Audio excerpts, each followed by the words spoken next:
Esto es una producción de Mindalia Televisión y Mindalia Radio, audiovisuales sin ánimo de lucro de Mindalia.com, para aportar conocimiento y crear conciencia. Mindalia.com, la primera red social de ayuda altruista a través del pensamiento. Llevamos ya año y medio más o menos con actividades desde la asociación Amico, y los que nos habéis seguido habéis visto que son diferentes temáticas las que hemos tratado, sobre todo para la apertura de conciencia. No se trata de creer todo lo que se exponga en cada una de las conferencias, sino que realmente, conferencias, tertulias, encuentros que tenemos, sino que realmente la gente piense, investigue y al final saque la esencia de cada una de las reuniones que tenemos.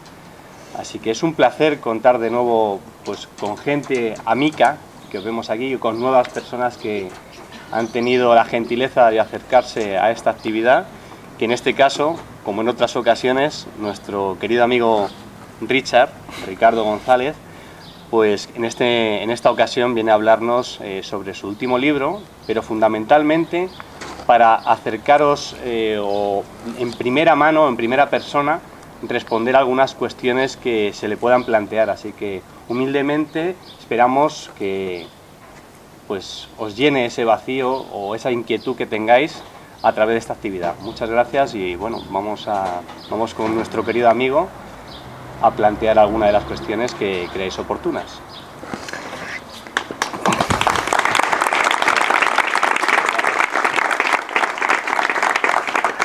Esto realmente para Joaquín, de hecho le decía, habla un poco más fuerte para que todos puedan escuchar.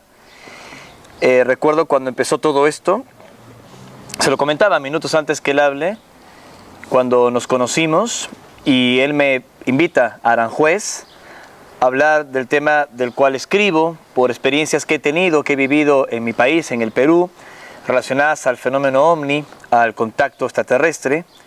Un tema que no hace falta que lo presente, saben que es muy discutido, muy polémico, muy complejo.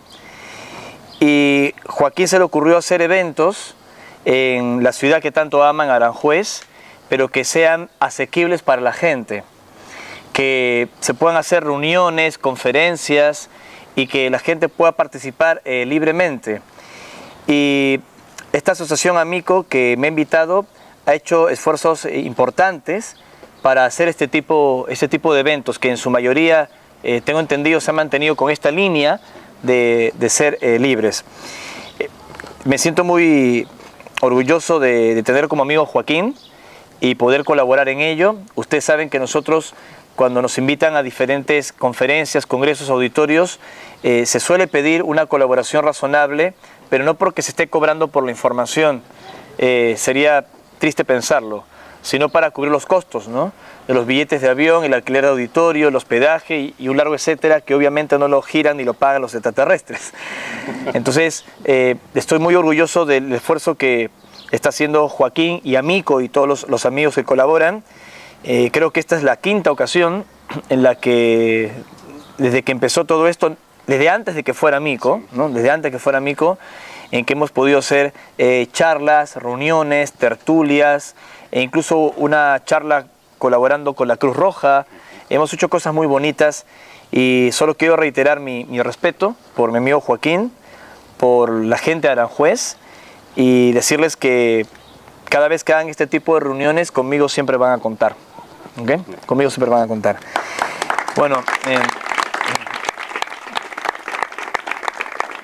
la idea era hacer esta reunión, que veo que es bastante grande, para compartir todos los asuntos vinculados al contacto extraterrestre. Quizás estoy siendo muy impreciso al decir todos, nunca el tiempo va a alcanzar, pero generar un diálogo de amigos, una tertulia, y poder conversar sobre lo que significa el contacto con otras realidades. Como una breve introducción para aquellas personas que de pronto no conocen lo que me pasó a mí en el Perú, estas experiencias, o tal vez el marido que está sentado y dice, mi mujer me trajo, yo estaba mirando un partido de fútbol en la televisión y no sé qué hago aquí. Bueno, yo tengo 41 años, nací en Lima, en Perú, vengo de una familia normal, cuando me refiero a una familia normal, no vengo una familia esotérica, mística, ufológica, que estuviese detrás de estos temas. Sencillamente una familia de clase media.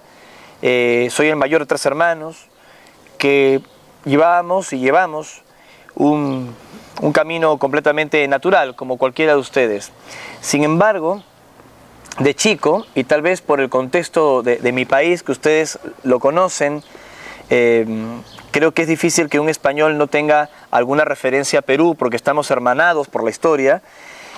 Es un país con muchos misterios, es un país con mucho misticismo, y probablemente ese contexto cultural de Perú es el que a nosotros, en Perú y en otros países de Sudamérica, nos ha permitido tener, pienso yo, la mente amplia a la posibilidad de lo imposible. La posibilidad de lo imposible. Sé que a veces en algunos países de Europa nos han visto a nosotros, a los peruanos, a los mexicanos, a los bolivianos, como si fuéramos unos indios que creemos en tonterías porque nos falta más cultura que en Europa o en Estados Unidos. Hay gente que lo piensa, y no exagero. Y no es que en estos países nosotros seamos más propensos a creer en los ovnis, en la reencarnación y en estas cosas, porque somos descendientes de los mayas o de los incas o de los aymaras, porque creemos en tonterías. Obviamente que no es así. Descendemos de civilizaciones que fueron muy importantes, que construyeron pirámides con unas técnicas que hasta el día de hoy asombran a los científicos, que manejaba muy bien todo el concepto de la precesión de los equinoccios, el movimiento sinódico de Venus, un sistema de agricultura que rivaliza con las tecnologías actuales, construir ciudades de piedra en farallones andinos que le cortan el aliento a cualquier expedicionario del mundo. Entonces, siendo chico en Perú, yendo a los museos, los primeros viajes al Cusco, uno ve todo ese tipo de cosas y se pregunta quién las hizo. ¿Por qué, si nuestros ancestros fueron tan gloriosos, somos un país considerado tercermundista, un país con tanta desigualdad, con tantas cosas? Ya sé que lo que se preguntarán, ¿qué tiene que ver esta reflexión con el fenómeno ovni? Es que es importante que cuando escuchan al testigo deban entender su contexto cultural, en el tipo de país donde naciste, donde creciste. Y en el caso del Perú, además de su pasado glorioso y de su presente con más matices, tuvimos épocas muy duras con el terrorismo, que ustedes tal vez están al tanto, lo que se vivió sobre todo en los años 80 en el Perú. Así que creo que eso volcó a mucha gente en los 70 y en los 80 en la búsqueda de algo que tuviese sentido, en la búsqueda de lo espiritual. Tal vez por esa razón se formaron grupos de contacto, grupos esotéricos, grupos místicos. Hubo un auge muy importante en el Perú en esos años. En todo caso, es una interpretación personal mía. Pero como decía, ese contexto cultural de Perú, con Machu Picchu, las líneas de Nazca, Sacsayhuamán, el lago Titicaca, te hacía suponer de que había misterios que la mente no podía comprender, al menos en un primer pantallazo, pero que tenían su sentido. ¿Por qué nuestros ancestros hablaban de seres de las estrellas? ¿Por qué habían huacos o cerámicas en los museos del Perú que mostraban a seres alados? ¿Era tan solo la fantasía de algunos investigadores peruanos que veían extraterrestres hasta en un huevo frito? ¿O será que de pronto había algo más que aquellas interpretaciones simbólicas de chamanes, de deidades de la naturaleza y ese tipo de lecturas más rebuscadas incluso que el propio fenómeno ovni? Así que en ese contexto, y hecha la reflexión, me gustaba mirar las estrellas, siempre tuve la sensación de que no estábamos solos en el universo, hasta que en esos paseos con mi familia, en un club campestre que se llama El Bosque, queda en una zona llamada Chosica, al pie de la cordillera, a las afueras de Lima, tuve mis primeros avistamientos de chico.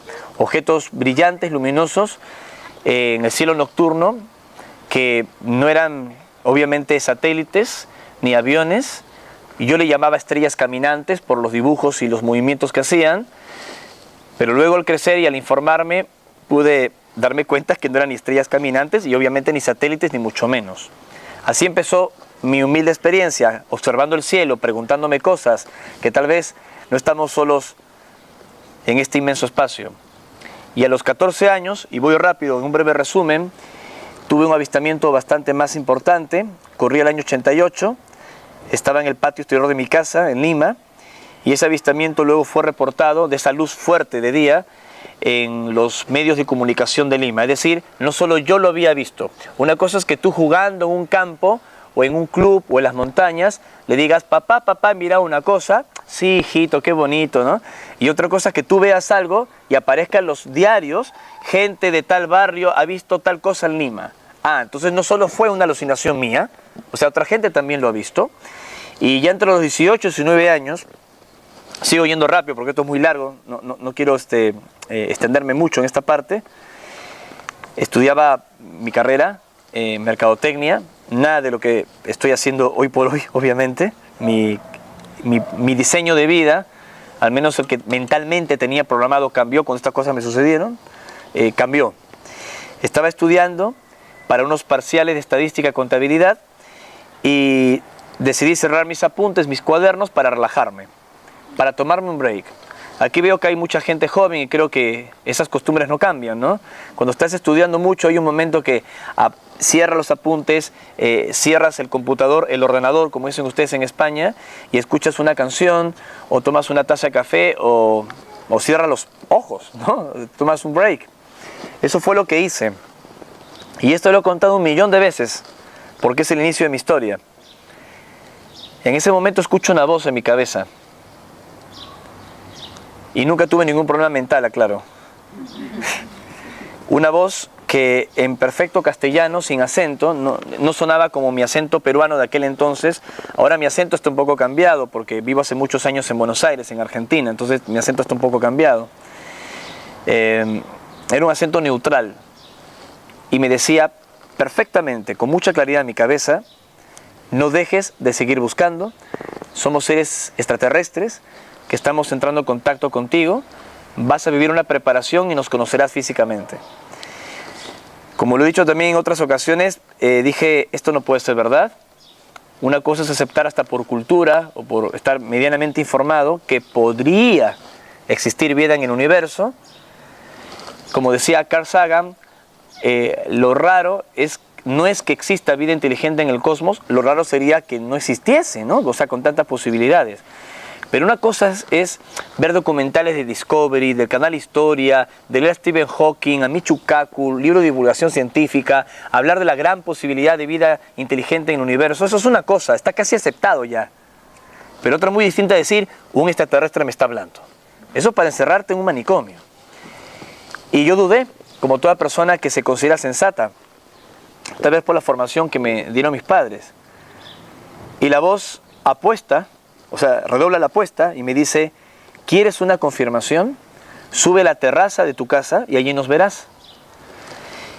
Y allí sí tuve una duda, dije, esto no puede ser verdad. ¿Qué pasa si subo y ocurre algo? ¿Estoy preparado? Una cosa es suponer y otra cosa es saber. Para mí era más cómodo seguir suponiendo que ellos existían. Gente que hablaba de estas cosas, libros que se publicaban. Obviamente yo no era el primer contactado en Perú, esto vino ocurriendo en mi país de los años 50. Y también tenía miedo a mi propio ridículo personal. ¿Voy a subir la terraza de la casa para ver si aparece un extraterrestre? Y si no subía y estaba perdiendo la experiencia de mi vida, solo por ser muy mental, por querer confirmarlo todo, corroborarlo todo, luego de ese debate conmigo mismo, subo a la terraza y ya culminando esta introducción a esta tertulia, aparece un objeto de un color rojo brillante que se coloca a la vertical de mi ubicación. No estaba solo, subí con mi hermano Pepe, que en ese momento era más chico. Si yo tenía en ese instante 18 o 19 años, él tendría 15 o 16 aproximadamente. Suben mis padres posteriormente, mi hermana menor, somos 3 hermanos, mi hermana Mariela, y todos vemos el objeto. Luego ese objeto se marcha sin emitir ruido alguno y vuelvo a escuchar esa voz mental que más tarde con los años supe que provenía de un ser de aspecto humano que se hace llamar Antarel, de una civilización conocida como los apunianos o Apu. Ahora lo voy a explicar por qué ese nombre tan extraño, pomposo, que tiene que ver con mi 14º y último libro que he venido a presentar aquí a España, que solo queda creo que 2 ejemplares. Pero, no sé, todo esto fue increíble. Esta voz me decía, así como hemos hecho contigo, lo hemos realizado antes con otras personas y lo seguiremos llevando a cabo en el futuro. Los conocerás físicamente y esto va a continuar a través del tiempo. Y efectivamente fue así. Luego los contactos telepáticos, vinieron más avistamientos. Esto fue comprometiendo amigos del barrio, amigos de la carrera, del trabajo posteriormente. Me sumé a grupos de contacto que ya existían en el Perú de los años 70 para tratar de entender mi propia experiencia, y me di cuenta que los seres que me estaban contactando fueron los mismos que habían contactado a grupos de los 70 y también a grupos de los 50, una historia que es menos conocida, y sencillamente forma parte de todo eso, que me ha tenido muy ocupado tratando de entenderlo, de difundirlo, porque estos seres que luego conocí físicamente en 8 encuentros, en 8 entrevistas, incluso en compañía de otros testigos, me pidieron que contase lo que me había sucedido, no para que la gente crea en esto, sino para que lo piense. Se podrán imaginar que todo esto cambió mis planes. Yo trabajaba como representante médico en un laboratorio en Lima. Tenía todo el proyecto de escalar en ese laboratorio, porque era un laboratorio internacional. No sé cómo será en España, pero en Perú, ser representante médico gozas de un sueldo bastante aceptable. Muchas veces ganas más que un médico, cosa que me parece injusta, por cierto. Y puedes ir escalando a puestos gerenciales. Y yo tenía planeado llegar a grandes gerencias antes de los 30 años por mis estudios. O sea, era mi programa mental, casi mandato familiar. Sé que esta suena superficial lo que estoy contando, pero la gente joven que está aquí me va a entender perfectamente. Tenemos ese chip en la cabeza y no está mal tener un chip de ser exitoso y dar lo mejor. Pero la vida no es solo y únicamente eso. Hay otras cosas que tienen magia, que tienen ese gusto de eternidad, que a veces no vemos por estar preocupados de la exigencia social. Creo que me explico, ¿no? Me despidieron de ese trabajo por aparecer en la televisión en Perú hablando de lo que estoy charlando aquí en esta tertulia. Había aparecido con un astrónomo, Abraham Levy. En ese momento creo que era asesor de ciencias del presidente Fujimori. Estamos hablando ya del año 99. Mi contacto telepático empezó en el año 93. Los avistamientos fuertes de los 80, como hice este recopilatorio. Y me dijeron que me dedicara a tiempo completo, ¿no? Y obviamente me habían despedido. Y yo decía, ¿de qué voy a vivir? Porque mis primeras conferencias, incluso mis primeros 2 libros, habían circulado de manera muy abierta. Cuando me invitaban a dar conferencias o a los Estados Unidos, yo las hacía siempre gratuitamente. Hasta yo mismo me pagaba mi billete de avión, porque tenía un sueldo, un buen trabajo para poder manejarme así. Pero bueno, cuando todo esto empezó a ocurrir y me invitaban centros, congresos, conferencias, etcétera, no toda la gente que me invitaba podía asumir los costos de todo esto, y empecé a publicar libros, a difundir congresos, se pedía una colaboración, y de un momento a otro era como una película. Yo salía de un congreso firmando libros, en los congresos veía que había gente que vendía t-shirts, se dice t-shirts, rameras, camisetas con el logo de la cara de un extraterrestre, pulseras con formas de ovni. Entonces yo dije, ¿dónde me he metido? O sea, ¿qué pasó? ¿Qué ocurrió? Y por eso traté de no quedarme solo en mi experiencia, en aquello de contar lo que me pasó, que vi a estos seres, los mensajes que me han transmitido, sino también en investigar. Y creo que, y lo digo con mucha modestia, que soy uno de los pocos testigos de contacto que ha intentado no quedarse solo en contar lo que le pasó, sino en cuestionarlo, en investigarlo, para tratar de tener una visión tal vez un poco más amplia del asunto. Y aunque tengo muchas dudas y muchas preguntas todavía, a pesar de estos 22 años de contacto que tengo con estos seres, tengo algunas certezas. Y entre ellas que al menos el grupo que nos contacta no viene con malas intenciones, que están hace mucho tiempo entre nosotros y que los gobiernos ocultan de esto. Los gobiernos y las grandes potencias saben de esto y lo ocultan. Hoy por hoy, a mis 41 años, ya con 14 libros escritos, con más de 100 países recorridos difundiendo esto. Tengo otra visión distinta cuando era adolescente de lo que me pasó. Una visión tal vez producto de mi edad y de haber recorrido el mundo, que prácticamente no ha cambiado mucho, en el sentido de que son los mismos seres, es la misma experiencia, las cosas fueron tal como las he descrito siempre, pero ahora veo, creo yo, con mucha humildad, en otra perspectiva las experiencias de contacto, y por esa razón la difusión de los temas que estoy compartiendo con la gente lo hago a título personal. No promuevo la formación de grupos. Creo que estamos en una época en que no se tiene que seguir a nada ni a nadie, y me he transformado como en una antítesis de lo que suele ocurrir en los grupos de contacto extraterrestre, ¿no? Que a veces hasta les incomoda cuando yo sugiero, no que no existan grupos, está bien que hayan grupos de contacto, sino de formar ciertos esquemas que podrían alejarnos de un mensaje que es libre, que es positivo, que es extraordinario, y uno sin darse cuenta termina criticando las religiones, pero formas otra en base a los extraterrestres o los platillos volantes. Pasé por todo eso,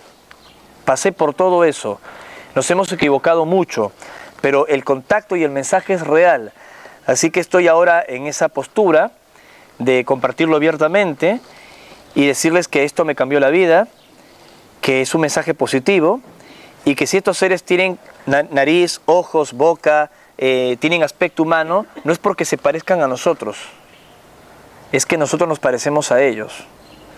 Y como lo cuento en este último libro, me atrevería a decir que al menos algunos de los grupos de extraterrestres, entre comillas, que nos visitan, uno, no son solo viajeros del espacio, sino también viajeros del tiempo, y dos, tal vez el vínculo que tenemos con ellos es mucho más contundente del que se imaginan. Si vieron la película Interestelar me van a entender. Creo que nosotros somos ellos en algún aspecto, así como lo escuchan. Y ahí es donde el fenómeno ovni, el contacto extraterrestre, vida en otros planetas y la ufología clásica se queda huérfana ante los nuevos conceptos que involucran viajes en el tiempo, dimensiones, múltiples realidades y las decisiones que puede tomar el ser humano para cambiar un futuro. Un mensaje que llega del futuro para modificar lo que está pasando ahora. Por eso es tan importante lo que está sucediendo en estos momentos. Es lo que les quiero compartir. Sé que deben tener muchas cosas que comentar o preguntar, y con esta introducción les quería contar un pedacito de cómo es mi historia. Vivo con mi mujer, con Sol, que está aquí en Buenos Aires. Viajamos juntos, difundimos todo esto juntos, tanto lo que es los libros, las conferencias, congresos y todo tipo de entrevistas como esta tertulia que se está grabando. También con la música, no sé si lo saben, pero tenemos un proyecto muy bonito con mi mujer que se llama Mintaka, donde hemos creado música cósmica con un mensaje que puede llegar a más personas. Ya hemos editado 5 trabajos, 5 discos, y para la gente que no lo puede conseguir físicamente, hemos subido los discos a YouTube para que la gente lo pueda escuchar online. O sea, estamos haciendo un gran esfuerzo para que esto pueda llegar a más personas, y creo también que ha tenido mucha repercusión. También sabrán que más allá del tema ovni y el contacto con extraterrestres, adhiero muchísimo a la obra de Nicholas Roerich, difundo muchísimo el mensaje de la bandera de la paz, vibro con todo eso. No tiene ningún sentido intentar un contacto con civilizaciones de otros mundos si estamos peleados entre nosotros. Por eso creo más en la paz como el primer paso de contacto, y estamos trabajando en ello también. En Mintaka, el proyecto de música, forma parte de compartir arte con conciencia, como lo crea Nicholas Roerich. Así que creo que esto es una introducción, ¿no?, de todas las cosas que estamos haciendo, estamos difundiendo. Y quienes vienen por primera vez a una reunión de este tipo, no se asusten con el asunto del contacto extraterrestre. Ahora que vengo de dar unas conferencias en Lisboa, en Portugal, me comentó una persona que vino, alguien me dijo que no venga a tu conferencia. ¿Por qué? Porque me hablaron de los raptados, de los abducidos, y que si yo venía a este tipo de conferencias iba a sufrir una especie de manipulación mental, que me iban a meter en una secta, de que era gente chiflada, ¿se entiende, no? Sí, sí. Chiflada, mal de la cabeza, o que de pronto en medio de la conferencia me iban a abducir, me iban a raptar. Cada disparate he tenido que escuchar. No es así. Pero obviamente no tienen por qué estar de acuerdo. ni por qué creer las cosas que me sucedieron, sencillamente es nuestro testimonio. Y con esto cierro, un testimonio que no solo se ha quedado en lo que cuento y lo que me pasó. Hay testigos de los contactos, tenemos fotografías y filmaciones que muchos de ustedes habrán visto que hemos colocado en los medios de comunicación. Hemos invitado, en mi caso personal, a periodistas y investigadores en 5 ocasiones. Y en las 2 últimas ocasiones hicimos algo que nunca antes había ocurrido en la ufología, que es hacer avistamientos programados en el país que más oculta el tema, en Estados Unidos. Habitualmente los avistamientos los hacíamos en Latinoamérica, o sea, los periodistas venían allí y muchas veces eran periodistas amigos que nos solían entrevistar. Ahora no, lo hicimos en los Estados Unidos, donde más se oculta este tema, y con periodistas de habla inglesa, que no eran nuestros amigos, que ahora son nuestros amigos luego de lo que ocurrió, y que a la hora exacta ocurrían los avistamientos que fueron filmados, y como ocurrió en septiembre del año pasado, en el 2014, al pie de Monte Shasta en Estados Unidos, aparecieron las naves, tal y como Antares lo había dicho previamente. La periodista invitada fue Paola Harris, ítalo-norteamericana, la ex asistente del astrónomo Joseph Allen Hynek, ya fallecido, el científico que creó la ufología y que fue el asesor de Steven Spielberg para la película Encuentro cercano tercer tipo. Y Harris no solo vio las naves a la hora exacta, sino que además tuvo un contacto, una comunicación con Antares. O sea, eso no había pasado antes, que una periodista del fenómeno OVNI, reconocida como Harris y de habla inglesa, tuviese un contacto en los Estados Unidos con unos seres que están en comunicación con nosotros. Nunca antes pasó en la historia de la ufología. Entonces, no es de que solo estoy contando el testimonio de lo que me dijeron, lo que sentí o lo que yo creo que me pasó, sino que está sustentado por fotografías, por testigos, pero obviamente para el escéptico no hay prueba o indicio que valga, ¿no? Sencillamente son elementos para comentarles que este es un tema bastante serio, que está afectando a muchas personas y que, como ya dije, lamentablemente los gobiernos lo ocultan. El objetivo de esta tertulia es dialogar sobre todo esto, comentarles un poco también las últimas experiencias y lo que narra mi último libro, y bueno, empezar un conversatorio como lo había propuesto Joaquín, y agradecerle pues a Mico por generar estas reuniones, estas charlas, y también a Mindalia TV, al centro aquí de Aranjuez, de Eureka T, ¿no? De Eureka, que significa en griego lo he hallado, que es una frase muy importante, por la oportunidad de estar aquí reunidos, ¿no? Así que bueno, charlemos, ¿no? Así no... ¿Quiere alguno empezar a romper, Ismael?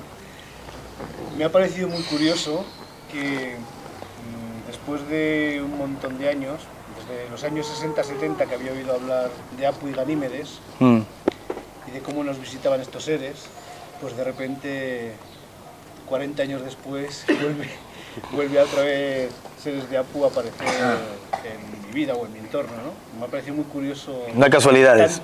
Tantos años entre medio sin haber oído hablar de Apu y Ganímedes. Muy curioso, ¿no? Te añado algo, ¿no? Para que entiendan un poco cómo empezó ese contacto.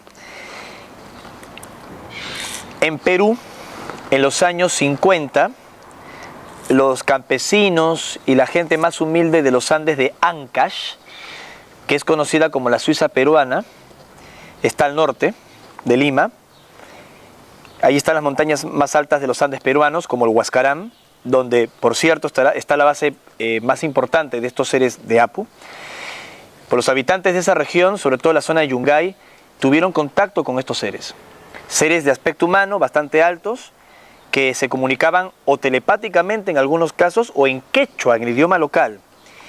Y si bien es cierto, estos seres provenían de Alfa Centauro, ¿no? Según narraron más adelante a los testigos de contacto, como ha sido también nuestro caso, como tenían bases dentro de las montañas de los Andes, y los hombres andinos les preguntaban a estos seres, que incluso curaban a sus hijos, ¿de dónde vienen ustedes? Venimos de las montañas, porque allí tenían sus bases.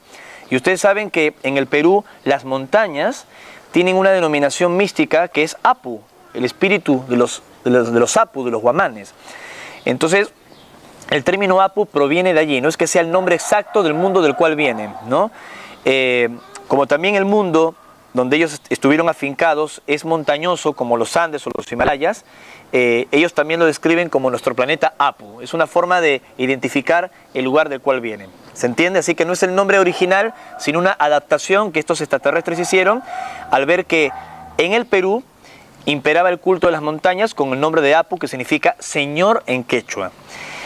Y los primeros contactados fueron ellos, los campesinos y los habitantes del Nevado Champará, de la gente de Yungay. Tiempo más tarde, en 1960, un técnico de planta de una central hidroeléctrica de origen yugoslavo, en esa época existía Yugoslavia, Vlado Kapetanović, más conocido como Vitko Novi, por el seudónimo que utilizó para publicar algunos libros, comenta una experiencia extraordinaria donde, resumiendo, se apaga la planta, él sale fuera de la planta para tratar de corregir el problema, ver qué pasaba con los transformadores, por qué se había apagado la central hidroeléctrica, ¿no? Y allí se encuentra con un disco volante que estaba brillando y posado cerca a unos ríos, el cruce del río Quitaraxa y el río Santa, que formaban como un puente de tierra. Ve unos seres altos y espigados, vestidos con unos trajes pegados al cuerpo, que le hablan y le dicen Vlado, o sea, le hablan en su nombre, ¿no? Y le dice, tranquilo hermano, somos apunianos extraterrestres. Y Vlado, que había sido soldado en la Segunda Guerra Mundial, que luego de la Segunda Guerra Mundial emigra a Sudamérica y termina contratado por esta central en el Perú como una especie de ingeniero electrónico, él pensaba que eran alemanes nazis. Entonces le dice, ustedes son alemanes nazis. Y dicen, no, somos extraterrestres. Lo interesante de esta experiencia es que habían otros vigilantes en la central hidroeléctrica que también vieron estos seres y le tranquilizan a Vlado, al yugoslavo, y le dicen, Vlado, son extraterrestres, ya los conocemos. ¿Cómo que los conocen? Es lo que te decía, que en los años 50 ya la gente local estaba en contacto. Entonces más tarde la gente local lo inicia a Vlado en unas caminatas en los nevados para que conozca a estos extraterrestres. Entonces Vlado empieza a contar su experiencia en los años 60 y a publicar algunos libros, algunas entrevistas un poco más tarde. Fue el primer divulgador a nivel mundial del nombre Apu y los apunianos. La experiencia de Vlado fue el año 60. 14 años más tarde, en Perú se forma un grupo de contacto conocido como Rama, que lo mencioné en algún momento, por los hermanos Carlos Paz y Sisto Paz Hueres. Una experiencia que es muy conocida aquí en España, también polémica hay que decirlo, por culpa de JJ Benítez. JJ Benítez, cuando era un corresponsal del diario La Gaceta del Norte de Bilbao, va a mi país, al Perú, cuando ni se imaginaba que iba a escribir la saga Caballo de Troya, no había escrito ni un libro, va al Perú y cubre la noticia de estos jóvenes que estaban teniendo contacto con extraterrestres. Entonces Carlos Paz Wells, Charlie, recibe una comunicación de un ser de Apu, llamado Culba, que lo invita a Benítez el día 7 de septiembre, el día de su cumpleaños, para un avistamiento programado. Ocurre el avistamiento, Benítez no logra ninguna fotografía, sencillamente se dejó la cámara, pensó que no iba a ocurrir nada, pero su solo testimonio, con tantos detalles, en su libro Omnis, eso es la humanidad, que fue el primero que escribió, pero el segundo que se publicó en la editorial Plaza y Janés, se transformó en un bestseller y ahí empezó a formarse muchos grupos de contacto aquí en España. Aparecieron muchos hablando de Apu, entre ellos el grupo Atlán, que también hablaba de todo el tema de Apu. Pero este es el orden de la historia, ¿no? Este es el orden de la historia. De pronto uno piensa, no, el contacto con los apunianos empezó con Ricardo González, ¿no? Ah, no, voy jalando la pita. Empezó con Grupo Rama, tampoco. Empezó con Grupo Atlán, tampoco. Y sigues jalando, empezó con Vlado Kapetanović en Perú el año 60, tampoco. Y si sigues jalando la pita, te encuentras que realmente empezó ese contacto hace 50 o 60 años atrás en los nevados de Champará. Y cuento la historia para la gente, ¿no? Y aquí te respondo directamente a vos por lo que decís. ¿Por qué vuelve todo lo de Apu ahora? Vuelve... Perdona, además con el mismo mensaje. Sí, vuelven con el mismo mensaje y con algunos elementos que antes no se conocían. La historia de ellos. Detalles que no se conocían hasta hace poco. Porque cambió algo en los programas de contacto.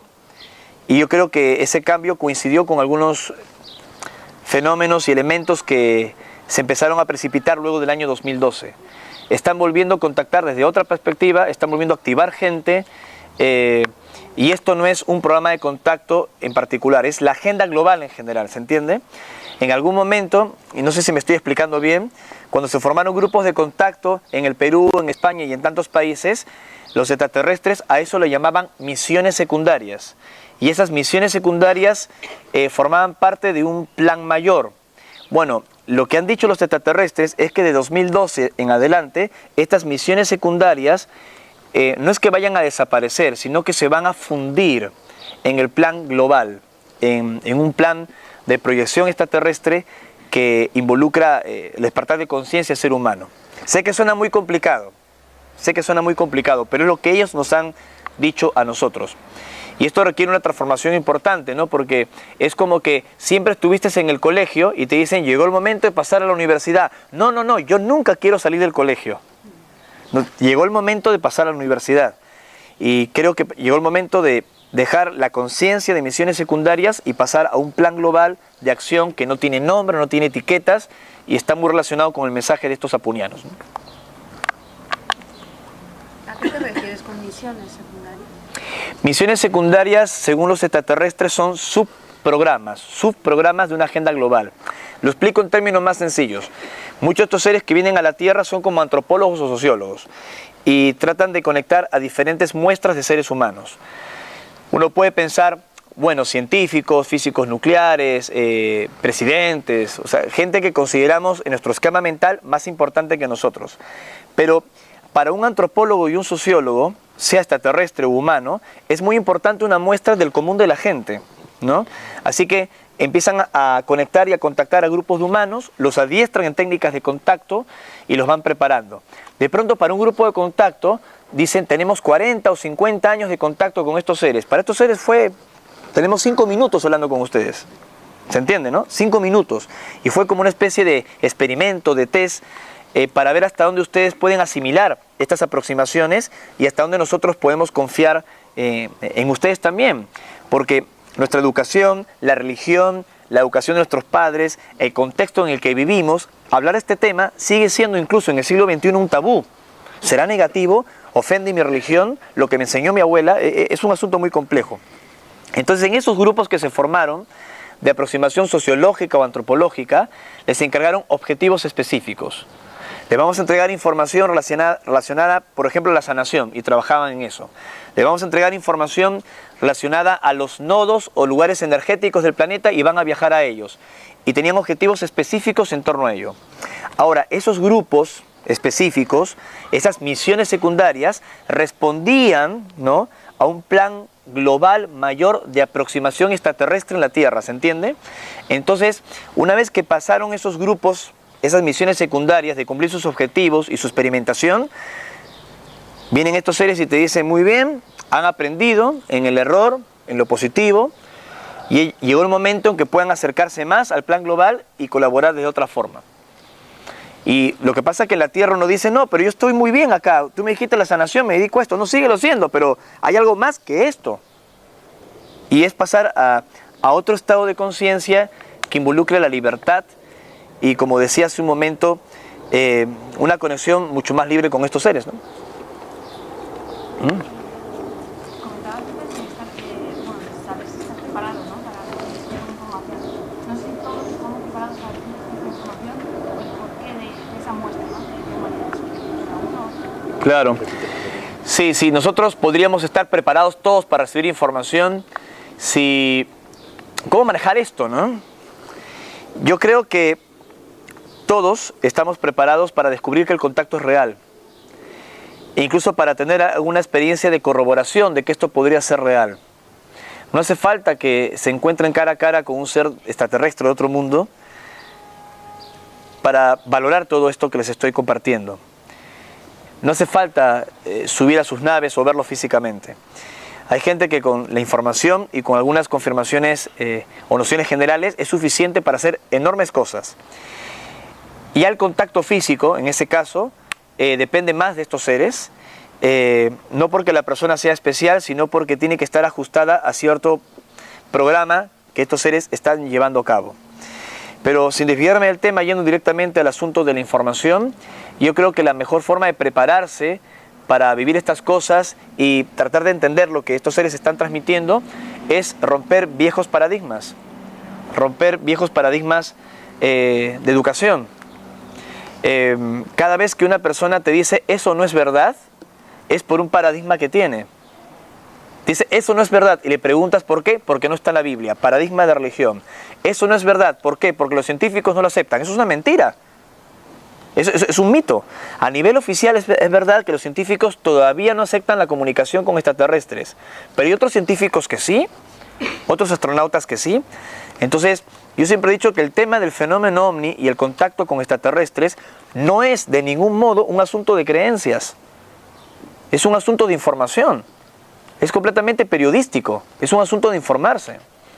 Entonces, cuando uno va dejando esos paradigmas y sale de esa caja, es allí que estás preparado para que recibas una información. Si estás con la cabeza llena de cosas, llena de miedos, llena de esquemas viejos, obviamente no vas a recibir nada. Pero si estás dispuesto a aprender y a ver el universo de otra perspectiva, estas cosas te pueden suceder. Sí. Una duda, acabas de comentar que para que seas posible contactado, quizá no te entendí bien, ¿vale? Tienes que estar dentro de ese programa o de esos programas. No necesariamente. No es capaz, yo me expresé mal. Yo creo que es más situación, más cuestión de vibración, puede ser. Sí, tiene mucho que ver con una cuestión de vibración. Cuando hablaba de los grupos de contacto o esos programas, me refería a misiones específicas que involucran a un colectivo de personas bajo un estímulo extraterrestre. En el caso de esas misiones secundarias o grupos de contacto.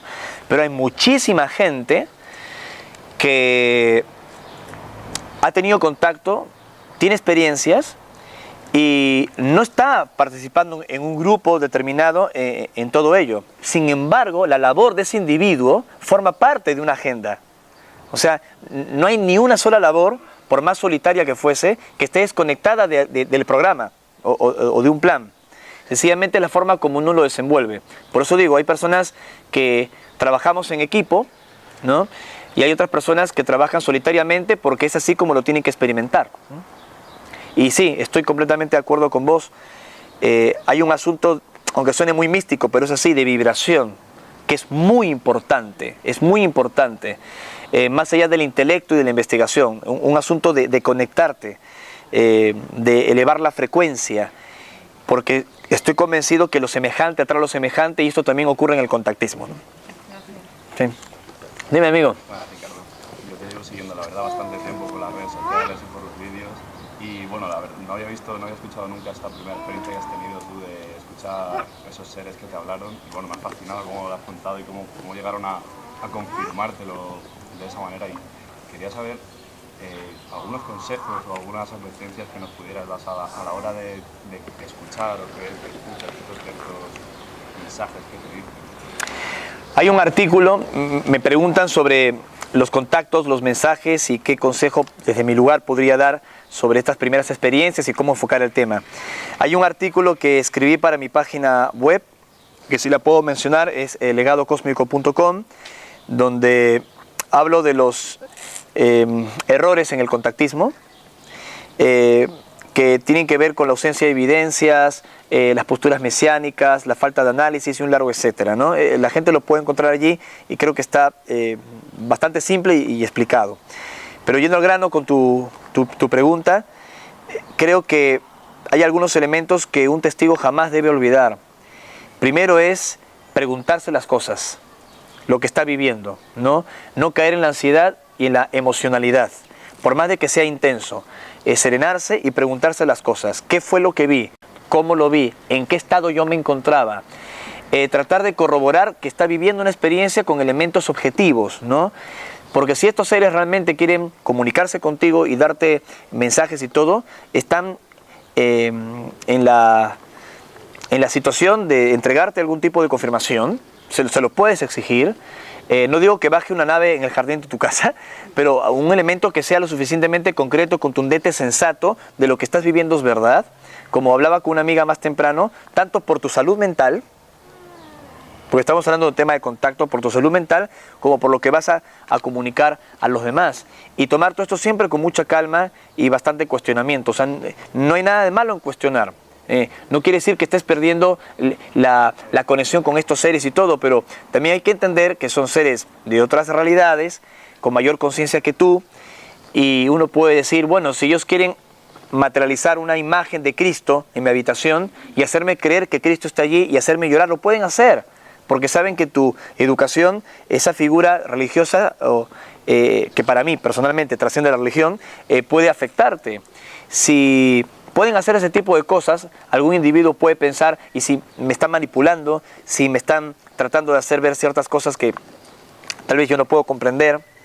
Por eso insisto en verificar siempre la fuente, verificar los contactos, pedir corroboraciones y entender sobre todo el propósito. Todo contacto tiene un propósito. Obviamente no vas a tener una comunicación con estos seres solo para que te digan tienen que amarse más, tienen que abrazarse, tienen que trabajar por la paz. Para eso tengo a mi abuela que da mensajes iguales, ¿no? Entonces, tampoco te digo que tengo un mensaje de mecánica cuántica, pero todo contacto, toda aproximación tiene que tener un sentido concreto y contundente, ¿no?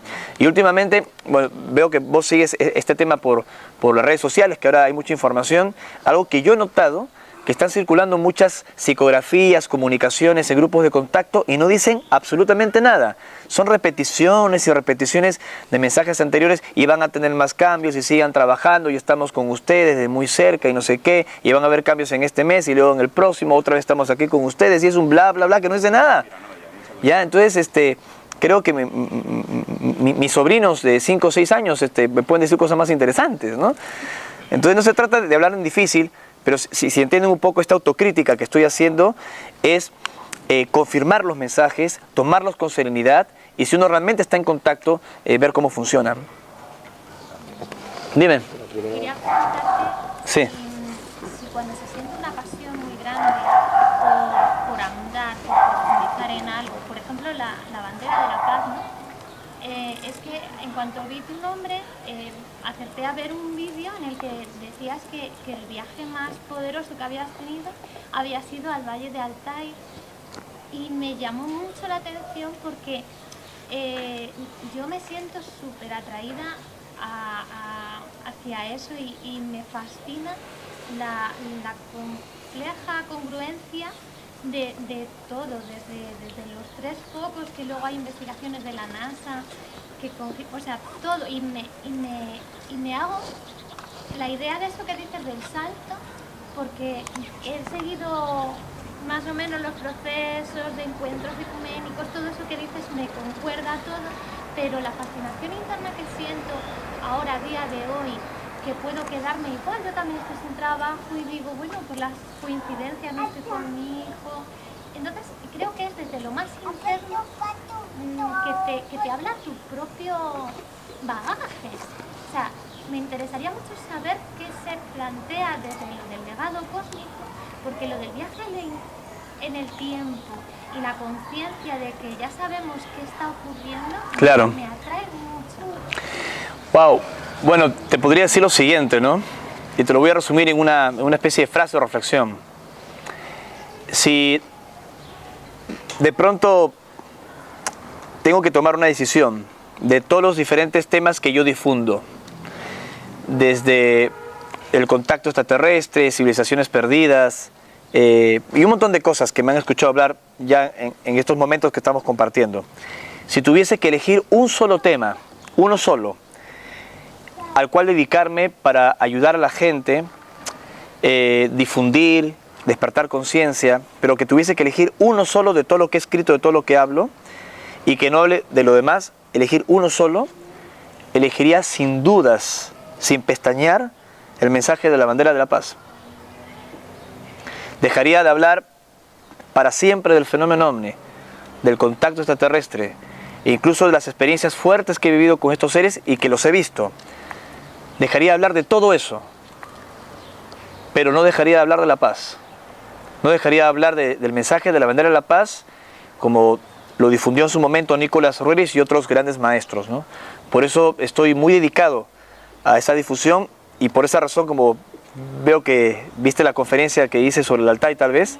Ni tan siquiera, o sea, me dio flasazo, ¿no? Porque Ha sido el viaje más importante que he hecho, ese y el desierto de Gobi. los ciclos sinódicos de Venus, de toda la... O sea, hablo de esa convergencia de cosas que a mí se me plantean. Es que todo encaja, incluso te añado algo, ¿no? Volviendo al tema ovni por un momento, que todavía lo puedo hablar.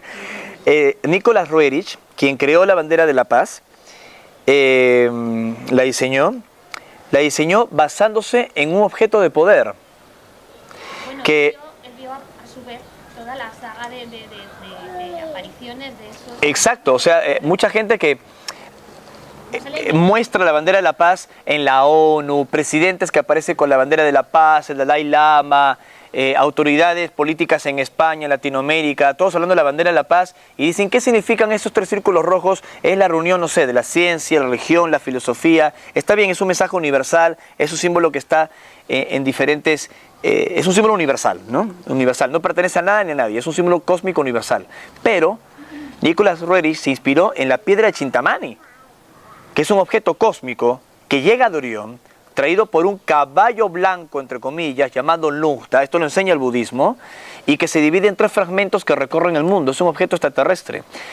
Y por si ello fuera poco, en los años 20, cuando Roerich estaba recorriendo Asia en su expedición, observa, muy cerca de las montañas del Altai, con su expedición, un objeto dorado brillante en el cielo.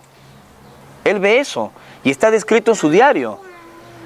Estamos hablando de un avistamiento ovni mucho tiempo antes de la era moderna de los ovnis, que empieza en los años 40, mucho antes del avistamiento célebre de Kenneth Arnold del 24 de junio del 47, que inicia oficialmente la era moderna de los ovnis. Es decir, que el creador de la bandera de la paz se inspiró en un objeto extraterrestre y tuvo un avistamiento de un ovni. Y para más INRI, como dirían ustedes en España, cuando le pregunta a Roerich a los lamas que le acompañaban qué había visto, porque en ese momento las bestias de carga se detuvieron en la expedición, había como un olor muy particular, como a rosas, como las apariciones marianas, los lamas le dicen, son los guardianes, es un signo de Shambhala, punto, no explico más. Así que todo lo de Shambhala, la bandera de la paz, el contacto con posibles civilizaciones estelares, como bien intuyes, está más que conectado, ¿no? Sí, Ismael. Sergio, perdón, Ismael está a tu lado. Sergio, dime. Sí, al hilo de lo que comentabas antes, supuestamente para el master plan este que tienen nuestros hermanitos mayores, que indudablemente hay muchos master plan y al margen unos de otros, porque todos tienen agendas diferentes, se necesita alcanzar una masa crítica en el despertar, y por eso ellos van sembrando para conseguir su masa crítica y poder pasar del colegio a la universidad. Sí, has hecho un excelente resumen.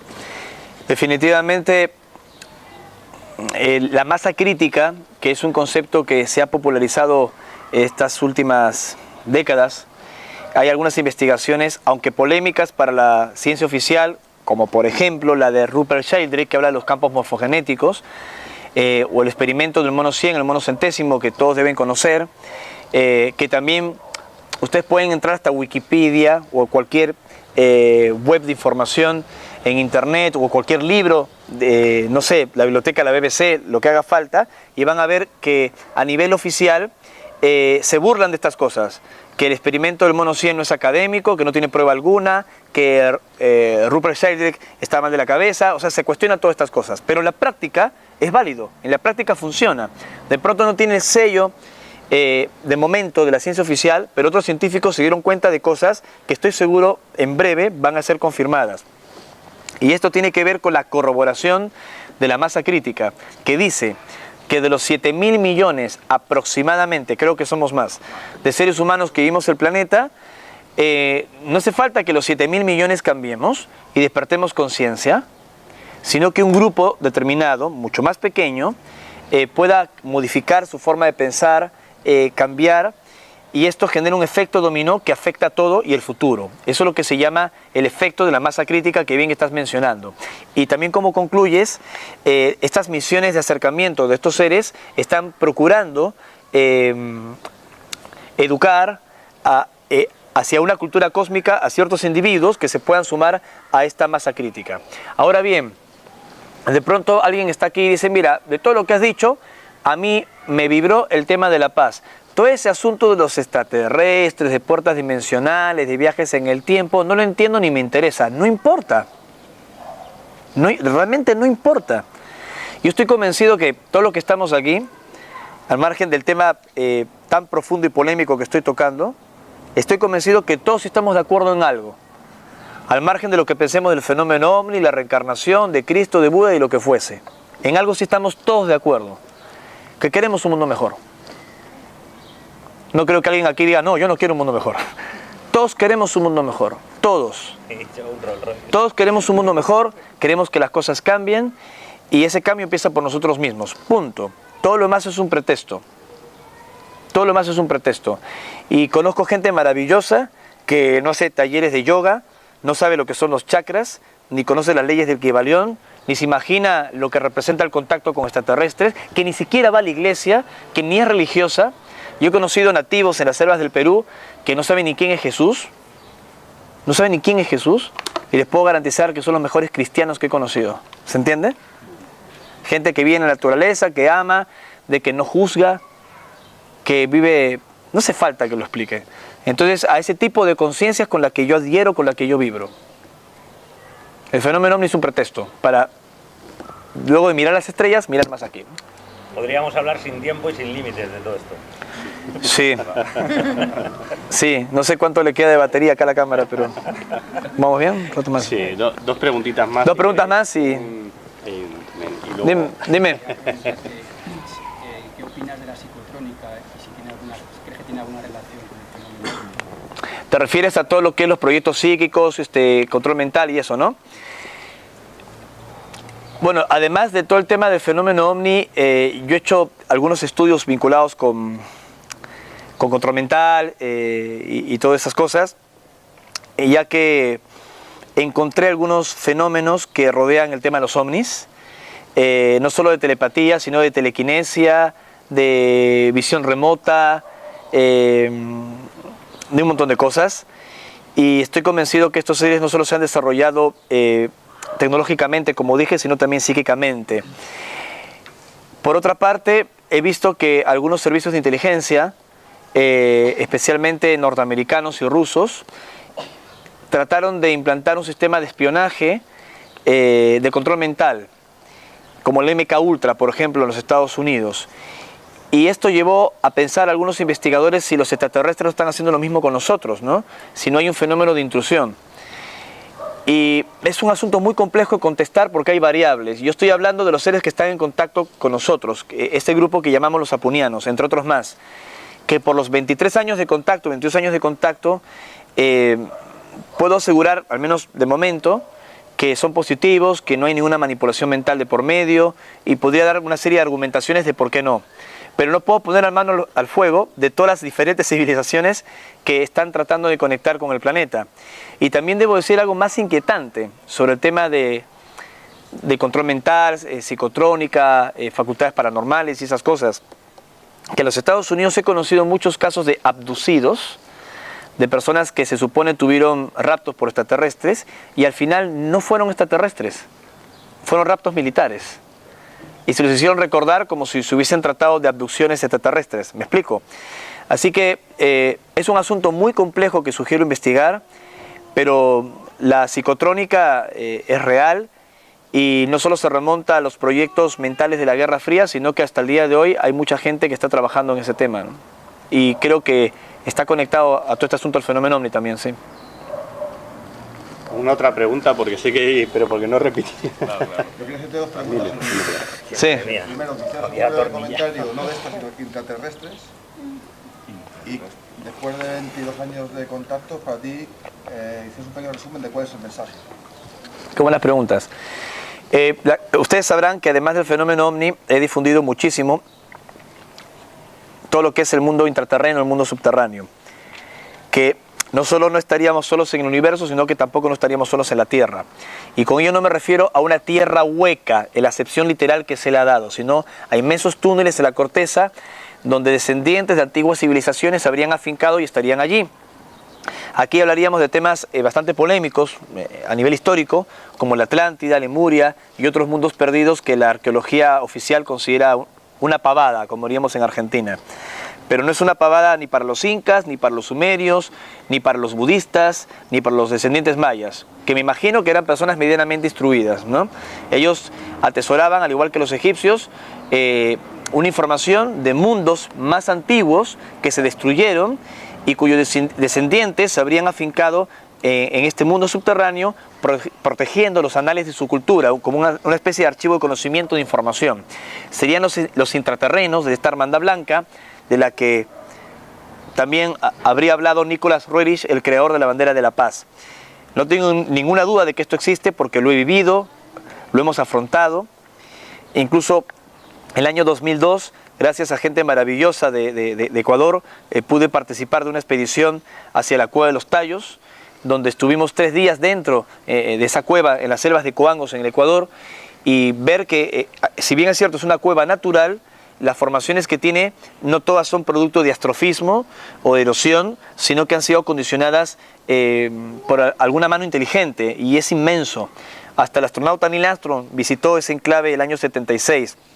Así que puedo decir que estuve en el mundo subterráneo, cientos de metros bajo tierra, 3 días dentro, y verificar de que hay construcciones bajo nuestros pies, que vivió gente allí, no necesariamente extraterrestres, sino civilizaciones perdidas. Y en mi país, en el Perú, se hablaba mucho del Ucupacha o el mundo subterráneo, como lo creían los incas, así que esto a mí no me sorprende. Están los túneles, están las fotografías, están las evidencias, es solo cuestión de informarse. Los intraterrenos existen. Y en el caso del mensaje más importante, reitero lo mismo, el mensaje más importante es la paz. Y te lo voy a resumir en 3 frases que recibimos en las expediciones en el desierto de Gobi y en el Valle del Altai en Siberia, en Rusia, de un ser que nos conectó, que se contactó con el grupo expedicionario, que dice llamarse Muriel. Y las 3 frases son cortas, pero son muy poderosas. Una de ellas decía que dejaríamos de ser contactados para ser conectados. La frase parece que no dice nada, pero dice mucho. Contacto, dentro de las experiencias que nosotros enfrentamos, era relacionarse con algo que está fuera. Dejarán de ser contactados para ser conectados. Y ser conectados es algo más de aquí. O sea, es el paso siguiente. De ser contactado, me dijeron, me transmitieron, a ser conectado. Pasarán de ser contactados a conectados. La segunda frase es: dejarán de ser guerreros de la luz para ser embajadores de paz. Creo que no tiene explicación, ¿no? La frase de por sí es poderosa. Se habla mucho, hay que ser un guerrero de la luz. Ellos dicen, no, hay que ser un embajador de paz. Es otra cosa distinta. Por eso la Madre Teresa, cuando le decían, Madre Teresa, si hacemos una marcha en contra de la guerra, ¿usted vendría? No, pero ¿cómo es posible si usted habla de la paz? Si hacen una marcha en pro de la paz, allí estaré. Pero es lo mismo, no es lo mismo. Entonces dejarán de ser guerreros de la luz para ser embajadores de paz. Y la tercera frase es: la nueva Shambhala no es ni un lugar. La nueva Shambhala no será un nuevo lugar, sino la gente. La nueva Shambhala, el nombre de la primera ciudad de paz que se habría fundado en el desierto de Gobi, que hablan los tibetanos antes de la invasión comunista china, los Himalayas y todo eso. La nueva Shambhala, que algunos quieren situar en el Cusco, o si quieren en Montserrat, o en Montes Perdidos, o en el lago Titicaca, o donde fuese, o en México, no. Dice, la nueva Shambhala no será instaurada en un lugar físico. La frase es: la nueva Shambhala no será un lugar, sino la gente. La masa crítica que hablaba Sergio. Creo que ese es el mensaje, y con esto ya estamos, ¿no? ¿Puedes repetir el nombre de quien dio el mensaje? Emuriel. Si ustedes ingresan a YouTube, hay una revista, Las Tribus de Amma, que lleva adelante una querida amiga, Diana Rivadeneira, y hay un locutor español, catalán él, si mal no recuerdo, una persona maravillosa, que con el seudónimo de Mi Voz es Tu Voz, ha hecho locución de los mensajes que se han recibido y han tenido miles de reproducciones en YouTube. Estos mensajes que recibí se han traducido a varios idiomas, al italiano, y estaba en español, al inglés, hasta el ruso, ¿no? Y si ustedes ponen mensaje de Muriel, Muriel, en YouTube, lo van a encontrar completo en la locución. Compártanlo de paso, ¿no? Bueno, chicos, muchas gracias, ¿eh? Muchas gracias.